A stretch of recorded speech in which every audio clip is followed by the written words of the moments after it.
Hello everybody, Ellie here with WhoCulture. What a weekend we've had. I can't believe I'm finally saying it, but we have seen the first of the 3 anniversary specials. We have seen the Star Beast. Oh, so much excitement, so much excitement. If you haven't seen our ups and downs review of that episode, then I'd suggest checking that out. In that video, I said that the Easter eggs would be coming separately. So guess what we're going to talk about today? I do not doubt for a second that I have missed some. But when I tell you that we have been scouring the episode frame by frame for a considerable amount of time, I'm not even exaggerating. But if we have missed something, then do let us know. But let's get started. Number 40. Obviously, we've got quite a few Easter eggs just in that opening recap because there are loads of flashbacks to episodes of Series 4. So we start with the first shot being from the episode Forest of the Dead with the Doctor and Donna inside the Tardis where he snaps his fingers. Then we have a shot of the Tardis flying through space, and that is from the episode The Parting of the Ways and the Stolen Earth because it's actually a reused shot. And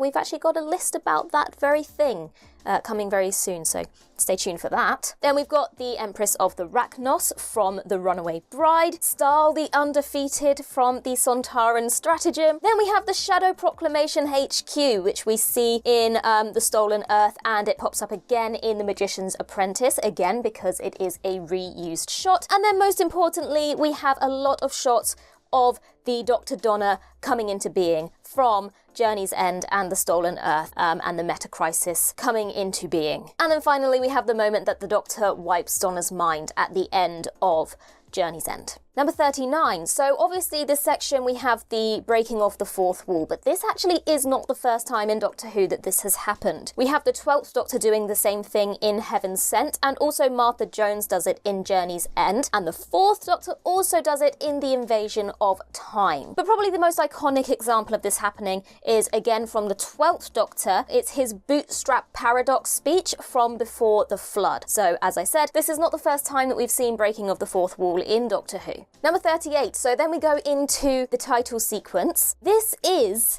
the first time that we have seen David Tennant and Catherine Tate's names together, just those two, since Midnight. Number 37, speaking of those opening title sequences, we have a credit, as I mentioned in the ups and downs, for Pat Mills and Dave Gibbons, who are the original creators of the Star Beast comic strip from the 1980s. I'm fairly certain this is the first time that we've seen this happen as well. We have had episodes that have been adapted from a previous story, but they've been adapted by the original writer, and so we haven't had to credit original story creators and the writer of the episode because they are one and the same. So for example, we had Paul Cornell, who adapted his own story for Series 3 with Human Nature and the Family of Blood, and we also had Gareth Roberts, who adapted his own comic strip for The Lodger in Series 5. Number 36. So obviously, we then have the reunion of the Doctor and Donna, and this is the first time that they have seen each other since Donna's wedding at the End of Time Part 2, although Donna doesn't see him at the wedding and he only sees her from afar. So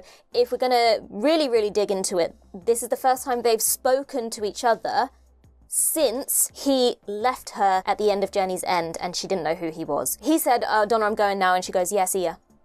How sad was that interaction as well?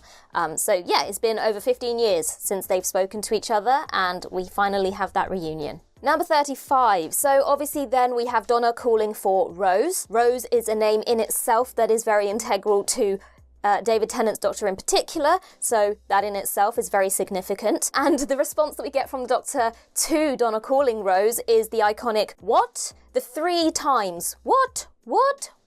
These were the first words that were spoken during that very first interaction between Donna and the Doctor, all the way back in The Runaway Bride. Donna materializes in the TARDIS, and the Doctor goes, what? And then it's all very, what? And like I said in the ups and downs drinking game, how many times anyone says the word what.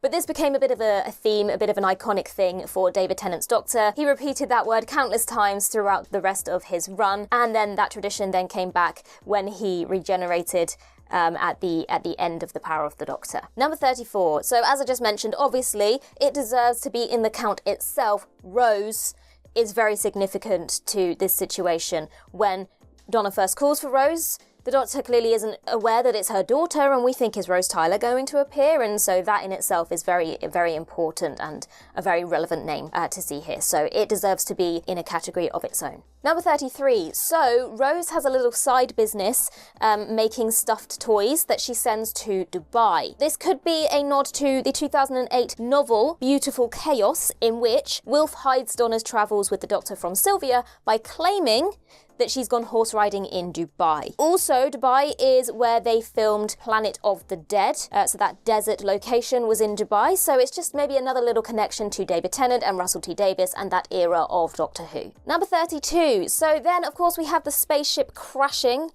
And of course, Donna has her back turned. Now, this seems to be a running joke for the character of Donna. In the end of time, she misses, Gallifrey appearing in the sky. After she wakes up having her memory wiped, and people are phoning her and saying there's planets in the sky, and she's like, what have I missed now? She just always seems to miss the things that are happening. In The Runaway Bride, she says that she missed the Sycorax ship flying over London because she had a bit of a hangover. And also in the episode Turn Left, all of the moments that obviously happen because the Doctor is no longer there to stop them, she seems to miss most of those as well because she's just looking the other way or she's too busy. So it's just a running theme that Donna always misses all of these major events by having her back turned or being asleep or being hungover. Number 31. Then Donna calls the Doctor Skinny Man. Now this is something that she called the Doctor quite often throughout Series 4. In Journey's End, she calls the Doctor and the Metacrisis Doctor skinny boys in suits. She also claims in the Sontaran Stratagem that if you hug him, you'll get a paper cut. So it's just a running joke that Donna always makes about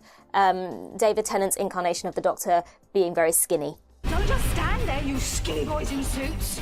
Get to work! Number 30. So when the Doctor goes to get into Sean's taxi and Sean says that the roads are all being closed, the Doctor gets out his psychic paper and he says he's the Grand Master of the Knowledge, and then Sean says that says Grand Mistress, and he tells the psychic paper to catch up, obviously referencing the fact that he was Jodie Whittaker not that long ago. And then, what word does he use getting into the taxi? Alonzi. We have the famous Alonzi, which obviously was a word that the 10th Doctor used quite often, or a phrase that the 10th Doctor used quite often throughout his run. Number 29. So then when the Doctor is trying to get some information out of Sean about Donna's current situation, he says that he is a friend of Nerys. Now, Nerys is a friend of Donna's, but kind of more of a frenemy. She was in attendance to both of Donna's weddings, but it seems that Donna kind of has a love-hate relationship with Nerys. But it was good to hear that name drop in there again.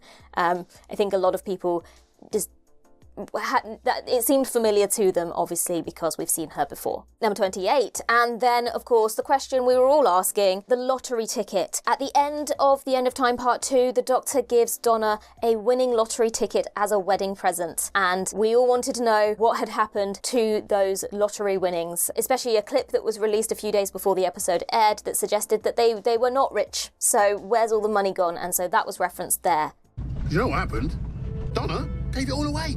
Number 27. So then we have a newsreader that's standing outside the steel mill where the ship has crashed or landed. The mill is called Milson Wagner Steelworks, and this is a really clever nod to Pat Mills and John Wagner, who were the original writers for that Star Beast comic story. And also, as a side note, the news reporter section is a very RTD1 thing. We've mentioned before that we wanted to see Trinity Wells back. Now, obviously, we didn't see Trinity Wells here because it wasn't a global story. It seemed like there was only that one presenter there, and, well, it didn't end well for him. I don't know that we've seen a news reporter at all in the Moffat or Chibnall episodes.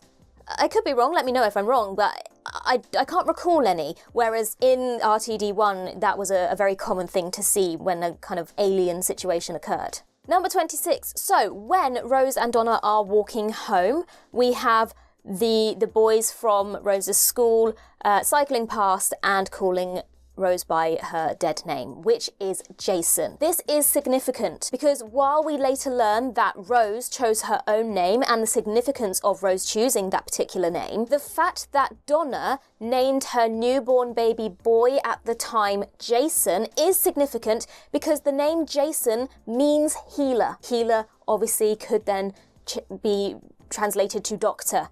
And so it suggests that even when Donna's baby was born, she had the Doctor in her subconscious and chose a name that translated to that. That's so clever. That's so clever. I really love that detail. Number 25. Now, as I said at the beginning, I have been going through this episode frame by frame, and by doing so, I have spotted something that I'm not saying no one else has spotted it, but I haven't seen it pop up anywhere yet. But if you look very closely on a shelf in Donna's kitchen, we have Sporky. We have a little model Sporky on the shelf. This could mean nothing, it's just a decoration in their house, but we also know that we have Disney involvement in Doctor Who now, and so it feels a little bit like just a kind of Disney Easter egg in there, and we know that Pixar in particular are very big on their Easter eggs, so it feels really fitting that we've got a Pixar character as an Easter egg in this new Disney collaboration. And there is also another Toy Story Easter egg later on in the episode when they are sneaking through the house after they've gone through the different lofts and they're sneaking out of the house. There is a man sleeping on his sofa with a bowl of crisps. And this is a reference to Toy Story 2 when Woody is trying to sneak past Al, who is asleep with a bowl of Cheetos. It's very clearly a nod to that scene as well. So I'm assuming that that is why we have Toy Story references in this episode to do with the Disney and Pixar Easter egg situation and the Disney involvement with Doctor Who. I was very proud of myself for noticing that particular Easter egg, so I'll give myself a pat on the back. Number 24. So when Sylvia and Donna are in the kitchen together, Sylvia is trying to distract Donna from talking about the spaceship, and she says, guess who I saw? Susie Mare. Now, at the end of Journey's End, when Donna's memory has been wiped, she is on the phone and she says, Susie Mare wouldn't lie, not unless it was about calories. Susie Mare wouldn't lie, not unless it was about calories.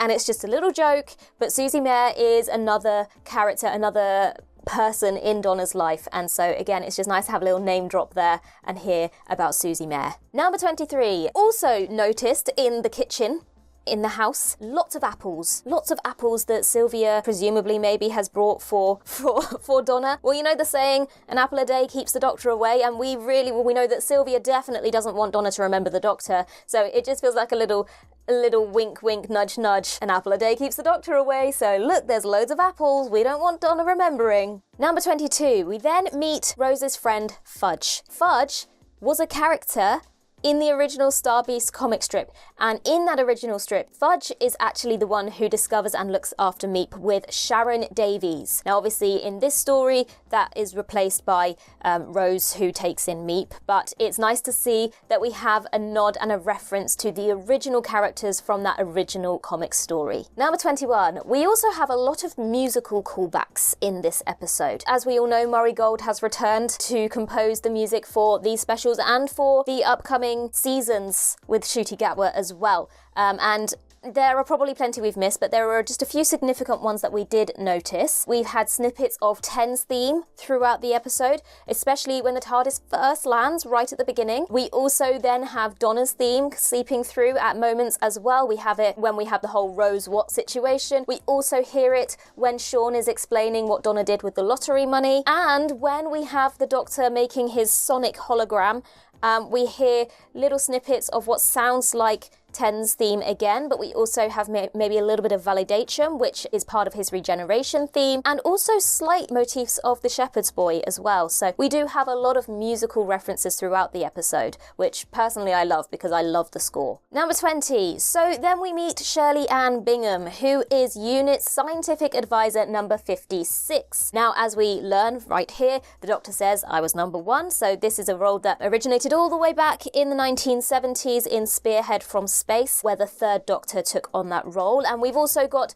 some other iconic names who previously took on that role. We have Malcolm Taylor, who we see in Planet of the Dead, and we also have Petronella Osgood. Now, the fact that we now have Shirley as the scientific advisor does make you wonder, is that no more of Osgood? Presumably there's only one. If we now have Shirley, I'm assuming that means that Osgood is gone and we're not going to see her again, which may make some people a little bit sad, but at least we have Shirley. Number 19. So also in that chat with Shirley, the Doctor reveals that he had a bow tie, he was a Scotsman, and he was a woman. Clearly that's references to being Matt Smith, being Peter Capaldi, being Jodie Whittaker, 11, 12 and 13 respectively. But it's nice to just acknowledge those previous incarnations and remind ourselves that this is not 10. This is a new incarnation who has all those memories and knows about all all that's happened to those other 3 incarnations in the gap. Number 18, we then have a unit soldier mention to Shirley that an order has come from Geneva. Now, Geneva is kind of where UNIT's central base is. It's mentioned several times over the years that orders come from Geneva, things go above Geneva or as high as Geneva. And most recently, it was mentioned by Kate in Series 8's Death in Heaven. So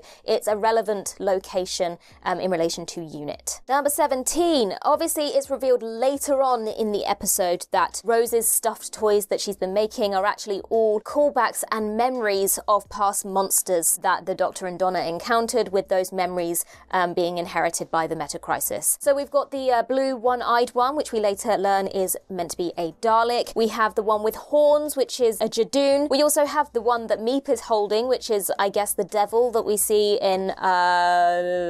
You'll all ridicule me for forgetting what that one's called, but you know, that one. We have the silver one with the headphones. That one's clearly a Cyberman. We have a cute little adipose. We also have a dog-looking one, which, I mean, it could potentially be the werewolf from Tooth and Claw, but to be honest, it looks like Carvanista. Anyway, I digress. And we also have an oud, and talking about those musical motifs, when the oud comes on screen, we hear a little motif of the oud theme as well, which is very beautiful. It's called the Satan Pit. I just looked further in the notes. The Satan Pit, yes. And did anyone else spot this little guy hiding up on the shelf there? You can't tell me that's not supposed to be the face of Bo. And I kind of want one. And there's also one that resembles the Empress of Rachnos as well, so yeah.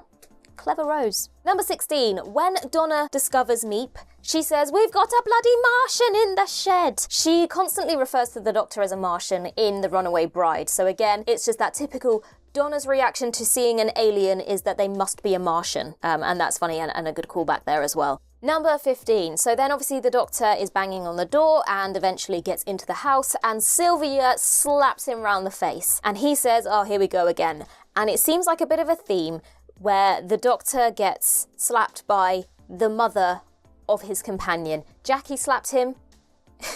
Francine also slapped him. He's been slapped many, many times since then by various other characters, but the 10th Doctor in particular seemed to get quite a lot of slaps. So it's quite surprising that this face would want to come back, considering how abused it got when it was here the last time. Number 14. So once we've all calmed down and we're all in the living room, well, maybe not all calmed down, but once we're in the living room and the Doctor is bandaging up Meep's hand, there is a photo on the mantelpiece, a framed photo of Donna and her dad, which is a nice nod to Howard Attfield, who unfortunately passed away following The Runaway Bride and was unable to then be in any of the episodes in Series 4, and so it was kind of written into the story that her dad had passed away. So it's nice to have a nod to Howard Attfield in this scene. It does appear to be a still from The Runaway Bride where her dad is walking her down the aisle. It does make me question two things. First of all, where did Sylvia get a screenshot of that episode from? But it's pretty easy to establish that someone took a photo. But the thing I find more weird is this is a photo of Donna's wedding, but it's not her wedding to Sean. And so, as nice as it is to have this lovely nod to Howard Attfield, it seems slightly strange that Donna would have a framed photo of her wedding day, but not the wedding day to her current husband. We can look past it. It's a nice nod to her dad. Number 13. So then we have the mention of Wilf, and we have that heartbreaking moment, that slight concern for a few seconds where we think, oh no, Wilf is gone, and the Doctor thinks, oh no, Wilf is gone. And then we learn that he's in sheltered accommodation, and we have a name drop for Kate Stewart, who obviously, as the head of unit, has made sure that Wilf is comfortable. So that's lovely to have that little connection, and obviously the mention of Kate Stewart there as well. Number 12. Something else I noticed in this scene and in the previous scene in the kitchen. There are loads of drawings, like kids' drawings on the walls. Some are framed, some are just on the walls. Presumably drawings that Rose has done throughout her childhood. I do not think for a second that these pictures don't mean something. I tried so hard to zoom in on as many of them as I could, but the further you zoom in, the harder the more blurry they become, and it's quite hard to determine what they actually are. But we did notice one on the wall by the fridge was of a pig, and myself and Danny instantly go, "Space pig!" And we obviously know about these memories, so it would seem, I would suggest that these drawings, again, are the meta-crisis memories seeping through in an artistic form through Rose. We've also got one on the wall in the living room, which looks like a green monster stood against some sort of London thing. So could that be Slitheen in Downing Street? Potentially. Like I said, they're very, very hard to make out, but I feel like they are that clever and that sneaky and that love to give that much attention to detail, that I think these drawings are all Easter eggs in their own right, even if I can't figure out what they all are actually of. If anyone else can figure out what any of the drawings are references to, then please let me know, because I've been trying really hard, but they're just too blurry to figure out. Number 11. So they're all running away, get up the stairs, they're in the loft, and the Doctor has his sonic screwdriver, and he says it's really good at resonating concrete. If you recall in the Doctor dances, the Doctor is trying to resonate concrete. This is the 9th Doctor, and he's not having very good success with it. It would seem that the sonic screwdriver has learned since then, and can now do that very easily, although it is pointed out that that's not actually concrete.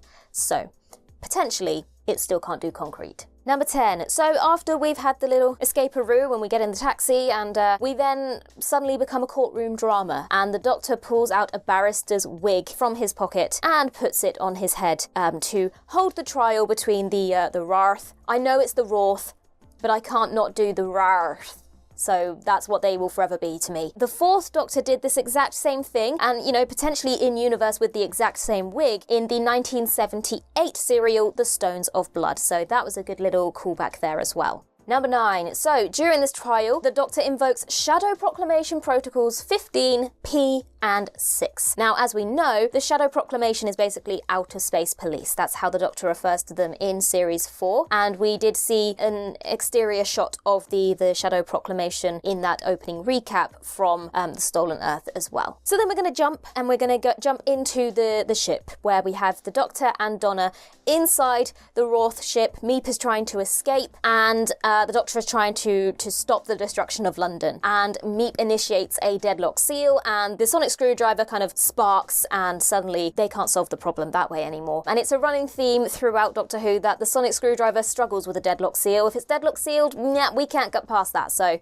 that was quite nice to see. Deadlock seal, sonic's useless now. It can make shields, but as soon as there's a deadlock seal, nah, we're out. Number 7. So then we have the Doctor awakening the Dr. Donna inside Donna's head. The final trigger word in that series of words is the word binary. Now, this is clearly a callback to the moment in Journey's End where Donna is struggling to keep control with the metacrisis inside her head, and she goes, binary, binary, binary, binary, binary. So obviously binary is a very important word. In both instances, that word means to the Doctor, trouble, Donna's head's going to explode. But obviously in Series 4, he solves the problem, and here he's doing it on purpose to wake up the Dr. Donna. Those trigger words, there must be a meaning to them, but we have studied them for quite some time, and for the life of us we cannot figure out what that meaning is. At some point it will become glaringly obvious and we'll all know what they mean. Right now, not a clue. The only one that I can see significance to at the moment is obviously Sparrow, which could be a reference to Sally Sparrow, and the fact that that word is in there is what makes me think that the rest of them must have some significance as well. If anyone's figured it out, let us know. Number 6. So once we have the Dr. Donna in full force and full swing, pressing buttons and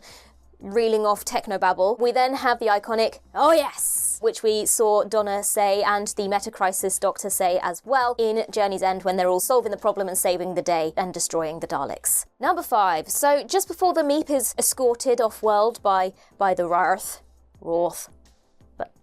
Meep mentions the boss. Now, I think we all initially assumed that the boss would be the Toymaker, but if you watch the InVision commentary for the Star Beast, David Tennant says that he doesn't actually know what that line means, and producer Vicky Dello said, "You'll get to find out with all the viewers." In other words, it feels like this is going to be a thread that continues beyond David Tennant and perhaps is significant to Ncuti Gatwa's 15th Doctor. So it could be Jinx Monsoon, it could be Jonathan Groff, it could be Indira Varma, who has been cast as a character called the Duchess, or it could be none of those. But it seems like the boss, although we initially assumed would be the Toymaker in a couple of episodes' time, might actually be a more important through line that's going to continue past these 3 episodes. So I guess we'll find out. Just as a side note as well, we just mentioned the Toymaker there. A lot of people have pointed out the fact that Rose makes all these toys, and so essentially Rose is a toy maker, and whether there's some significance to the fact that we know the toy maker will be appearing in The Giggle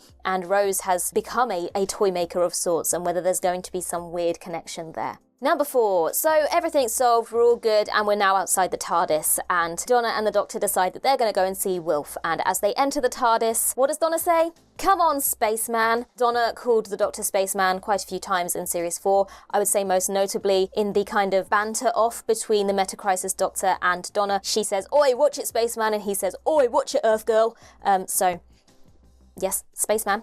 Number 3, so they enter the TARDIS, and what does David Tennant do? I don't know whether this was a stylistic choice, whether this was muscle memory. Soon as he walks in, takes off his coat, throws it over the railing, which is something that the 10th Doctor did all of the time, even though there was a coat rack right there. Still threw it just over the side of a railing or one of those weird kind of, what were those things even called? The kind of tree things that were inside his original TARDIS. But it was just really lovely to see. It just felt so familiar. Honestly, it felt like David Tennant had never been away watching this entire episode. It just made me feel warm and fuzzy. Number 2, so then everything seems like it's going fine, but obviously it's not fine, and we end up with the TARDIS on fire and exploding and blowing up. Now this happens quite often in Doctor Who, and both Donna and the Doctor have both been inside the TARDIS at some point when it's been sparking and exploding. So most notably, I would say the situation where the Meta-Crisis Doctor is born, when Donna is inside the TARDIS when the Daleks dispose of it and it's all blowing up and sparks and everything's crashing around them. The 10th Doctor's regeneration completely destroyed the TARDIS, and I literally said as this was happening in the episode, what is it with David Tennant's Doctors and blowing up his TARDISes? And number 1, obviously the reason for the TARDIS blowing up is because Donna threw coffee